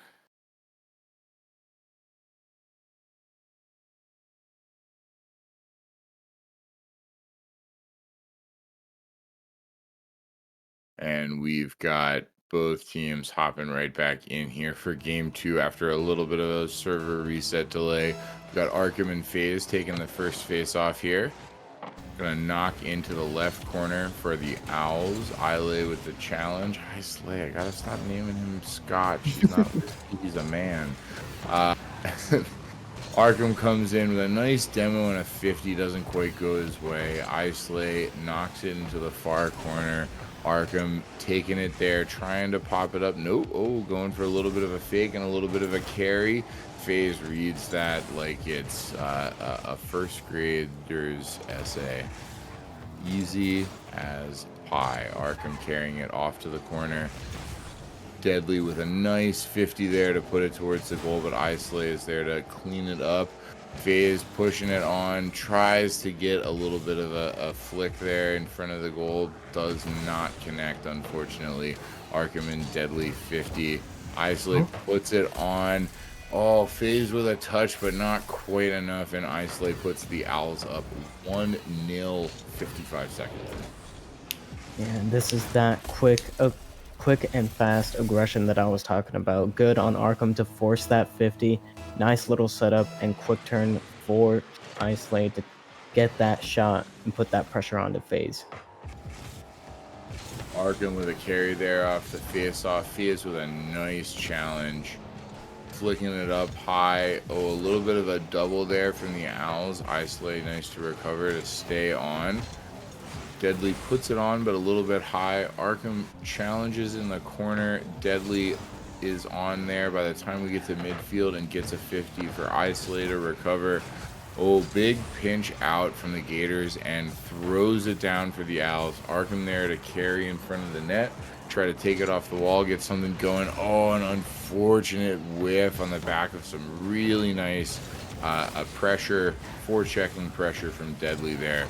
We've got a suffocating presence on the ball for most of their possessions by the Gators for a minute, and then they just I think we saw a little bit of it in game 1 too, but just a really unfortunate rotation there, really unfortunate decision to go for the boost results in an easy roll-in goal for the Owls. 2-0 for the Owls now in game 2. Really fantastic turnaround from the Owls after that first game's outcome. Yeah, and maybe this newfound aggression is a little bit of a punch to the chin for the Gators, as it seems like now they're trying to send the house. Let's see if it might pay off right here. Deadly Mama going to be on this one, but Islay reading the touch, that pre-jump. Gonna try to set something up for Arkham. No, FaZe is going to read that one, sending it down into the Owls territory. Gonna draw the defender out, able to draw one out. Slay able to send it away. And I think the Owls have become quite content with this 2-goal lead, as now we can see they're still putting up the pressure, making sure that they're threatening when given the opportunity, but they're not pressing as hard as we saw in the beginning of this game too. Yeah, absolutely. I mean, when you take a bit of a lead, sometimes you do got to take the foot off the gas. Make sure you're playing smart on D. As I say that, a bit of a curse on the Owls, a bit of a defensive breakdown. Missed clear leads to the first goal from the Gators. But yeah, I do agree. The Owls look like they took their foot off the gas a little bit, tried to play it smart, and they call a 2-goal lead is the most dangerous lead in hockey, and we might be seeing that right now for the Owls here as FaZe takes it off the sidewalk, goes for a really nice touch and gets it in, and just like that, 2 minutes left. This is a ball game. Really great turnaround from the Gators after what looked like some really tough Owls pressure early on. They survived it, got it within reach, and then a quick follow-up to tie this game up. Yeah, I mentioned it earlier that from the start, since this is a B lineup, it's going to be an uphill battle for the Owls. So they're going to have to make sure that they're playing top-notch Rocket League, as we can see how dangerous an A lineup from the Gators can be, able to capitalize on the few mistakes coming out from the Owls. And we have a tied-up ball game. Oh, Yeah, we got Islay reading that off the wall beautifully and making the Gators pay, giving the Owls a lead here in game 2. Oh, that was just looking at a little bit of slow-mo in the replay. That was just a slightly unfortunate jump from FaZe on the backboard. We've all had them. Nothing feels worse than watching your car barrel roll off into God knows where as the other team smashes it home. But we get Owls with a lead late here in the second game. Got about a minute left here. FaZe carrying it in. Arkham with a challenge. Islay gonna follow this in the air, take the 50 from Deadly and stay with it. FaZe tries to break it up, but he does not. Islay pops that in. 4 goals from Islay here. Really trying to set the tone for game 3 and change the narrative from game 1 for the Owls. Yeah, that was fantastic patience coming out from Islay right there. Sees that FaZe Phantom, kind of preemptively jumps up. There was nobody challenging just yet, and able to take full advantage. But speaking of which, FaZe Phantom wants me to keep talking about him, but for a different reason. Fantastic solo play, drawing out the defender with the fake, gets the 50, keeps the ball in play, and puts it in the back of the net. Oh, I hope everyone at home is taking note of that beautiful left-right steering there from FaZe. That kind of repeated juking on the ball. That is so hard to manage. If you're the sole defender back, you can't overplay because you can't get beat, and that's basically what happens there again, but off a carry from FaZe, and just like when they were down 2, they get the 2 quick answers. Gators are showing that they are not to be counted out of any play in this series, no matter how far down they go. Yeah, you cannot count this A lineup out. It's extremely deadly, and we're seeing why. They have the deadly Mamba. They're trying to. They've been getting the solo plays, but the Owls. They say forget all that, and I'm just gonna stop giving out compliments because it seems like I'm just infinitely caster cursing this series right here. Though, please take it away. You know what they say: if you curse both teams equally, it all comes out in the wash. But we're gonna have Arkham right here. Able to handle that one. FaZe threatening a shot. Arkham? Okay, not able to get a pass right there, but still, Owls with the lead, so the Gators gonna have one last look. FaZe! Oh, FaZe with the at 0 seconds. Incredible. Oh, such a smart carry. Islay goes for a pre-jump that just didn't work out, and we have overtime. For the first time in a couple weeks for me casting, we got a nice OT match here. Oh, and no, we do not. Oh, what a start to that. perfect stall, perfect pickup from Deadly with 0 boost there to get the flick off just 3 seconds into overtime. No fun for overtime fans. Basically a regulation win. Gators up 2-0. Oh my gosh. I I don't know how to describe this game. Both of these teams played so well, and it always seemed like the Owls were always able to stray away with the lead a little bit, and it was the Gators playing catch up. However, the Gators just foregoing that trend and just immediately capitalizing off of that kickoff. Fantastic response, and what a way to put the Owls on match point here. Yeah, and you can the stats don't necessarily tell too different of a story between the two teams. No one's getting a lot of shots off that the other team isn't getting. No one's getting all the crazy saves, though. I would note that Gators lineup have really, really fantastic saves per game ratings. But the Gators are just staying in it, and they are really dominating, especially on the kickoff, which is like the most neutral of plays. They're out to lunch on that kickoff. If the Owls can tighten that up even just a little bit, we have a very, very different series here. So I want to cast a little bit more. Hopefully they can make those changes here. Oh, as we have a little bit of an odd kickoff play there from the Owls to start game 3. Islay puts it on net. Deadly gets the save, though. Owls challenging early. Arkham almost puts it in. Wow, Deadly with a save there that I don't think counted because I think it was too close to the last save. But wow, So that's a unfortunate. sequence from Deadly. My and the Owls a little bit pushed far up right here. Slay having to be careful, taking control right here. Ball on the hood of his car, able to get a decent flick, but turned away by the Gators. Now FaZe Phantom playing it off of his wall, able to find a pinch down into the Owls corner.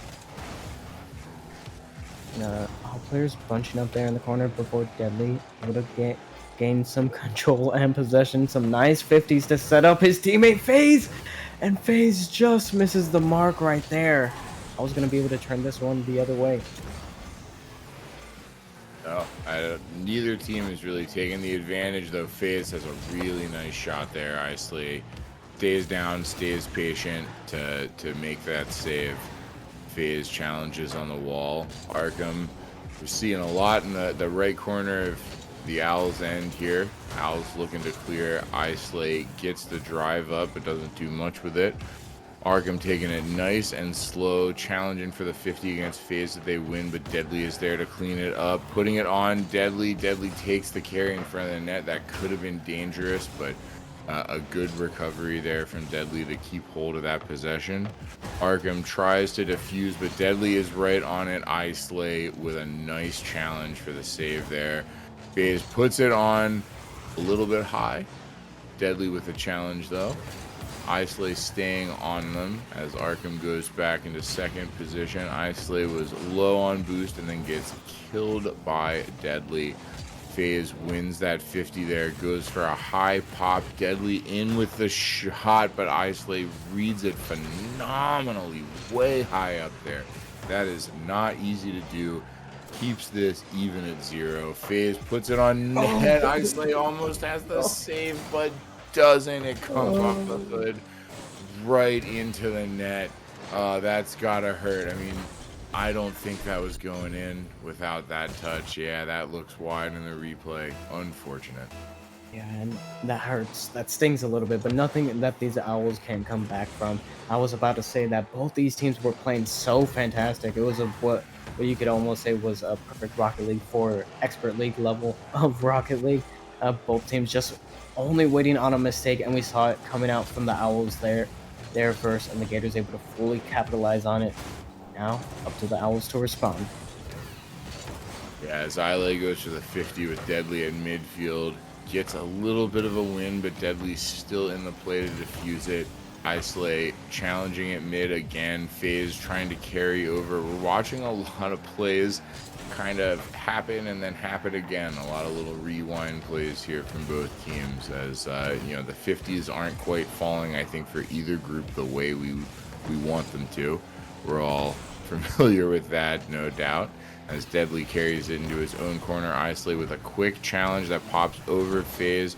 Arkham plays smart but doesn't quite get the shot, just goes to the right. FaZe puts it in the corner, low on boost. Arkham is high with it, gets a pinch, gives it to Islay, who watches that come down. Another nice patient move from Islay. We've seen a lot of that tonight. A lot of the patience waiting for the ball to fall, waiting to take the possession with the higher chance for yourself, but it might not matter here as FaZe puts it in for his second goal of the game to give Gators the 2-0 lead. Yeah, unfortunate touch from Islay right there, having to go the opposite way and kill all his momentum, not getting enough power on the touch or on the ball from that touch that he wanted. Now Gators comfortable 2-goal lead. All the pressure is going to be on the Owls to make this comeback. It's going to be an uphill battle, that's for sure. And this is awkward for them. And Deadly Mamba able to strike again for the Gators. Wow, that might be the most apt gamer tag that I've casted a game for, to come in there with absolutely venomous bite that may end up being the dagger there for the Owls. We got a minute left, down by 3, down by 2 in the series, and it has been all Gators the last minute, and I think we can say 2 bites from the Deadly Mamba here has maybe sealed things for the Gators. Yeah, the Gators have definitely clammed down and they're not letting go anymore. A 4-goal lead right here. The Owls have to stop the bleeding if they still want a chance in this game. But the Gators not going to do that. Deadly Mamba certainly not going to listen. Wow, Deadly Mamba with a hat trick in what? 30 seconds, 20 seconds? That's incredible. And to just absolutely say no to the Owls.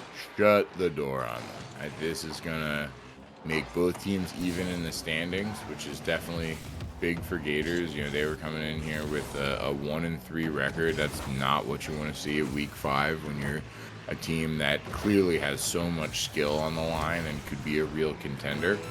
And they, you know, they've played a lot of close games, so this is a lot of game 5. So getting a big sweep here, this is exactly what they want. It's going to put them on a 2-3 record in the standings, same as the Owls. So a really solid showing from them so far. As we got 10 seconds left, even a little bit of an easy roller there for Islay doesn't quite go. A little bit of the story here. 5-0 shutout to seal things as they choose not to go for maybe a bit of an easy one and let the game end here. 5-0 for the Gators, 3-0 sweep. Fantastic performance to get a win that team is desperate for. Absolutely, and of course we have to see if we can get these fantastic players in here for an interview. And hopefully we can. Fantastic play again coming out from the Gators. It seemed like, as I previously mentioned, both teams just waiting on that one mistake to come out, and of course the cracks in the armor from the Owls B lineup started to show a little bit earlier before this A lineup from the Gators. And of course that A lineup going to be able to take full advantage, and we saw it there. Yeah. You know, when you're desperate for a win, you got to go with those sometimes. I mean, I know some captains like to stash their A lineups for late in the season. But this is exactly what you keep them for. Huge win. And like I said, they've played a lot of contested series. So that's really important for them. Seeing if we're Oh, it looks like we are going to get an interview here. That's fantastic. We've got, oh no, where'd he go? There he, oh, Oh, sometimes Discord is, sometimes he's just a Discord is little shy. not the most reliable narrator. He was here for 2 seconds and I was so close to asking him a question. Oh, Okay, uh, I don't think you can drag him. is Phase console? Yeah, if he's console, you can't drag him, but we don't need to talk about that necessarily.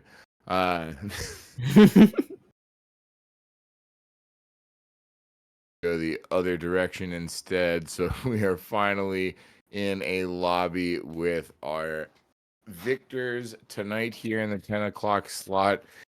The Gators, Musical Mamba, and Fizz Phantom. Fantastic sweep. Gonna ask you a couple questions here. So the big thing for me with y'all, we're looking at the standings going in, and we had a sense that you probably bring the A lineup, probably looking for a win. That's exactly what you got. What was the conversation going into this game? You know, you're 1-3 in the standings, looking for a win. What was the mood like, and what's the conversation going into it? I'll let Musical take this one. He was all about this, so. Well, there really wasn't much conversation because I was trying to get my 2.5-year-old to go to sleep so I could play. So yeah, we really didn't get a chance to talk about it. Such is the life of a dad, you know. But we know we Absolutely. needed to take a win, so we tried our best, put on our hearts, so that's all that really matters. Gotcha. And it seems like you guys were able to settle into a play style quickly in that game number one, but then going into that game number two, it really that Owls B lineup was able to really test you guys, and it seemed like a majority of the game you guys were planning catch up until that overtime. So were you guys worried a little bit at all after that game number two? Not really, no. I mean, the fact that we came back and won in overtime with such a clean 50 and then just a good shot for Musical, I don't think we were ever worried from the start, so. I think it was more of like they were actually really good. First of all, I thought I didn't know that was a B lineup. I didn't know anything about that, but I thought the close second game was more of a factor of us making bad decisions, like than anything else. Like we just kind of left the net open a couple times and just made some bad challenges and stuff. But I think after we cleaned that up, I felt like we played well. So one of the things that was a little bit of the story, I think, especially of game two, where they kept taking these 2-goal leads, and then and you all would dig yourself out in record time in some cases. What was these kickoff goals? Like you'd get one, and then you'd open the window a bit, and you'd go in and get the second one. To both of you, is that a something you look at in your game regularly, or do you try to take full opportunity at kickoffs, play them really aggressively? 'Cause I noticed you all getting up in the cheat pretty heavily, or was that just good luck? I think a lot of that, I'll take it first. A lot of that comes from I watch a lot of like pro Rocket League and stuff, and I always hear those guys saying that you should pretty much always cheat. That's like you should never really go to the corners and stuff. And so that's kind of obviously I'm not a pro Rocket League player, but I mean, I just kind of took that advice and um, I like to cheat more than go to the corners, but Jaden likes to go to the corner, and I like for him to go to the corner because he's really good with the ball. So if I can make it go to him, then I know we got a good shot coming probably. Yeah. I mean, for me, I feel like going to the corners just if like Musical said, if he can just hand it off to me in the corner, we can take control of that play right from the start and not give them an opportunity, and it just kind of unfolds the way it does. And most of the time, it does end up in a goal. So. And speaking of, I mean, it wasn't just FaZe putting on quite a show. I mean, Mamba, you were able to put on a quick hat trick there at the end of game number 3. I mean, we got to give props to your performance as well. You played Oh, a yeah. fantastic Well, role. the old man, he can still play occasionally. When I say old, I'm probably at least double everybody's age in here. But It. I have a lot of help from my friend Jack Daniels and other people. So you know, sometimes I they think you help, might. sometimes they hurt. I think you might appreciate watching this VOD back and hearing some of Bill's comments earlier of your opponent's names. I Yes. definitely want to do that because Bill has a really good voice. So Oh, I know, Right, right? right back at you. By the way, I've never spoken to you before, and this is a yeah, nice beautiful to meet you. Southern drawl coming through. I love to Yeah, hear it. thank you. Um, Been working on that yeah, for 42 years. I did want to ask. Okay, we're closer than you think. I did want to ask. Um, when you were getting that hat trick, those goals were coming really, really fast, and uh, was there ever a sense of like, I mean, take our foot off the gas and calm down? You're up like 3-0, 4-0. Did you really want to like, hammer the coffin shut, or were you just, you know, Um, playing no, thoughtlessly? no, I mean, no, not really. It was just sometimes to our detriment, we don't really play the score. We just kind of play normal all the time. Like we kind of have one gear, and we were just in that gear. So it just, I didn't even know I had a hat trick. I mean, it was just, yeah, I wasn't really keeping up on any of that. It was just, if the shot was there, I was taking it. There wasn't really any motivation other than that. I mean, a lot of it's just like we're all gas. There's not a lot of break when it comes to us. No, Yeah. to our detriment sometimes, because Yeah. sometimes we need to just nurse a lead, but it is what it is. We are who we are, you know. Yeah, and at the end of the day, if you look at the outcome here, I think there's a little bit of owls trying to nurse a lead. So, uh, Yeah, nothing, nothing wrong with not doing that when it gets you the win. exactly. Put in the Well, work. I wanna, Debbie, do you have any other questions? No, sir.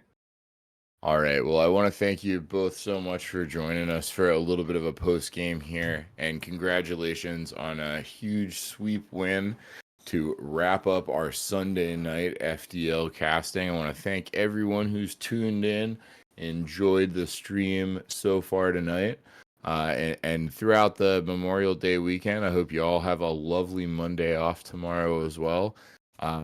For myself, from Debbie, thank you so much for joining, and have a fantastic night after a fantastic couple of matches with the Frontier Leagues.